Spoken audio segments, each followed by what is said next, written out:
A day in my life as an empleyadong alipin ng salapi. Kaya mapapasabi ka na lang ng go, go, go!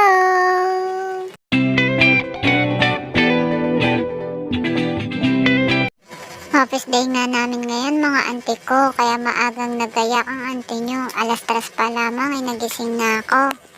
Kita nyo naman sa daan at pagkakadilim pa, hindi pa natirik ang araw. Pandalas na nga ako dyan mga auntie ko ng paglalakad at baka kung ano pang masugagaan ko at baka ako'y akalain pang elementaryng naglalakad. Ay sa liit ko gang aray, sinugang magkakalang gurang ng auntie nyo. Aray ko kung makagurang ah. Nasa terminal na nga ako dyan mga auntie ko at iniintay ko na laang ang aking kasabay. At kahirap bumiyahing mag-isa, kung maligaw ka man at least may kasama ka. Ilang beses na nga naming mag-office day at lumuwas din sa Maynila, kaya lang medyo nalilito pa rin sa mga daan. Susunod na istasyon ay Tayuman Station. Next station, Tayuman Station. Diyan nga mga auntie ko, inabot kami ng malakas na ulan.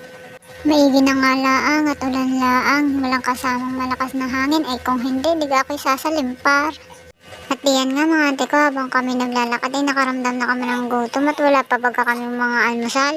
Kumain na nga lang kami dyan mga auntie ko ng lugaw, ewan ko baga sa tiyan na are at pag tuwing umaga ay hindi man natanggap ng kung anumang pagkain.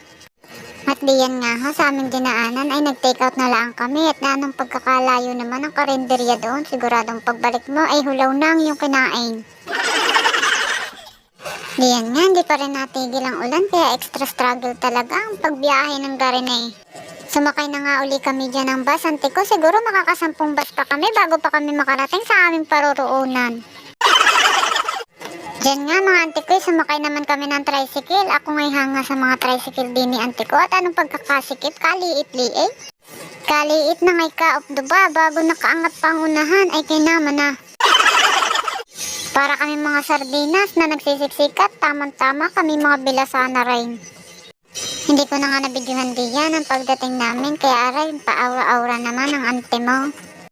Diyan nga, lunch break namin at pasal na ang auntie mo. Kala mo na may 10 taon na hindi nakakain eh. Pasal na dyan ang auntie mo, pero garni naman sadya ako kumain kung kailang ngaragnat, nangangatal na sa gutom, tsaka pa naiisipang kumain.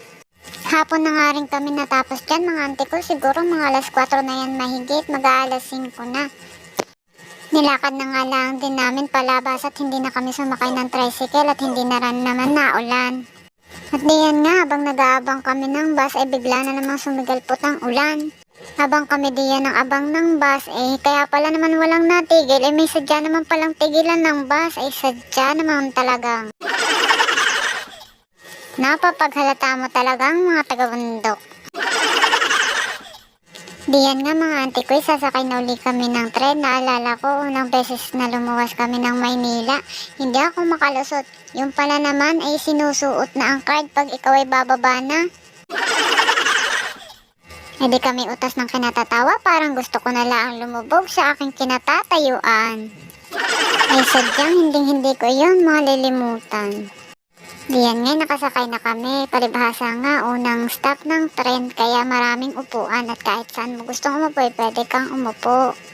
Hindi siksikan kasi wala pa naman masyadong pasahero. Ako nga'y natutuwa habang ako'y nakatdungaw sa bintana ng tren. Makikita mo talaga kung gaano ka-busy ang mga tao dito sa Maynila.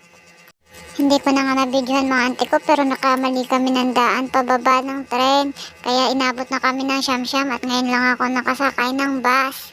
7:30 na nga rin ako nakasakay dyan ng bus at ako na lang mag-isa dyan kasi magkaiba kami ng bus na sasakyan ng mga kasama ko. Sobrang sakit na nga dyan ang ulo ko mga auntie ko, tumitibok-tibok na. Buti pa ang ulo ko, tumitibok-tibok. Kaya nang kahit anong sakit ng ulo ko, hindi ako nakakatulog sa biyahe kasi naiisip ko yung Final Destination na movie. 8:30 na nga rin ako nakauwi dyan, kaya hanggang dito na lang mga auntie ko. Bye-bye!